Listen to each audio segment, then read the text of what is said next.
Hello, my name is Tim Jones. I work for the City of St. Louis Park on the Water Department. Today we're putting together a little bit of instructional training on how to go about painting fire hydrants. As you know, fire hydrants are a very important part of the water utility department. Not only do they provide water for the fire department to fight fires, but they also provide points where we can observe the condition of the water in the distribution system.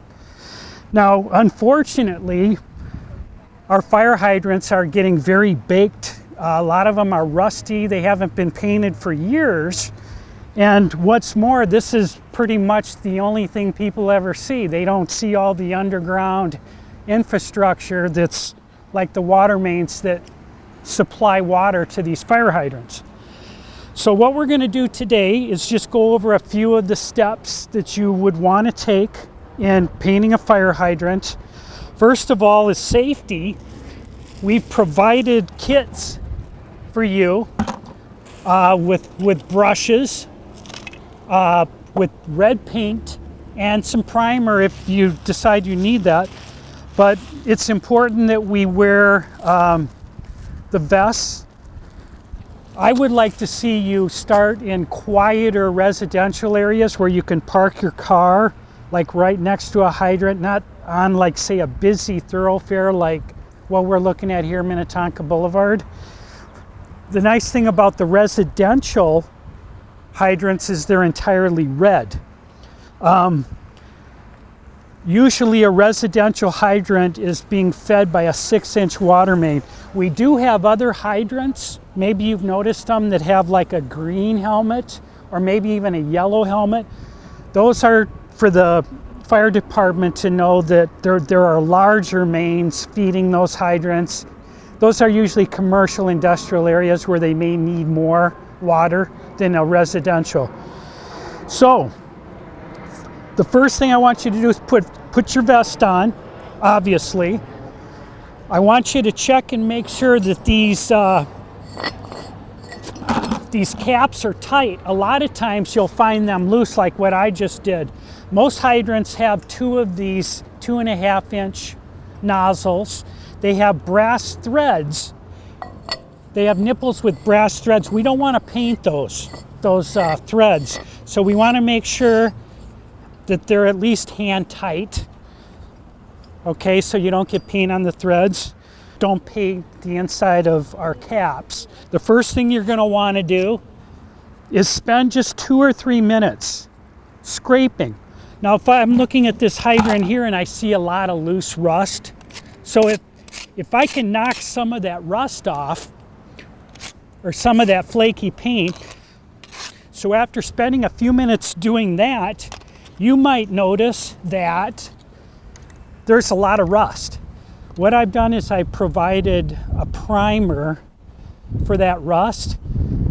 Unfortunately, if you're going to use the primer, you're going to have to wait a day, I would say, to do your finish coat with latex. This is red. This is a really good paint. It's like almost $60 a gallon, and it's latex. But you're going to have to wait for the primer. You should probably wait till the next day if you're going to use primer. Now, if I'm on cement, like I am here, I'm going to want to put down, I made these grids. You can kind of see what they look like, but they're going to fit together like so. Usually you're on a level surface. This one's a little harder. And we do have gloves. We do have rags. So use them. If you need more, just let us know. What I'm going to do, this happens to be an 8-inch barrel. I'm going to put this grid down like this. And then I don't have to worry as much about dripping paint like on a sidewalk. If you're in the grass, it doesn't matter as much. You might need to pull some of the grass away. And if you want, sometimes you're on a slope, so the grade is running on an angle. You might want to just take some masking tape and tape the bottom. That'll give you a nice clean line. So You know, rather than have a ragged line, you'll have a nice clean line down at the bottom. So you've done that. If you use this stuff, you probably should come back. I would say at least give it an hour to dry, if not a day, okay? So you're gonna come back. We've provided brushes for you guys. These ones are the real cheap disposables. So, you know, if you use them, you know, you can use them once and throw them out, okay? Now, I've also stuck some better brushes in, and these, it'd be nice if you guys could clean them, and then you'll be able to use them over. So, it'd be nice if you, I would say bring a little bit of water in case you drip on concrete. Concrete is so porous that it, you know, you can take your rag and, you know, if you got a spill, it would probably be easier to clean it up if you had some water. So we really appreciate you guys doing this.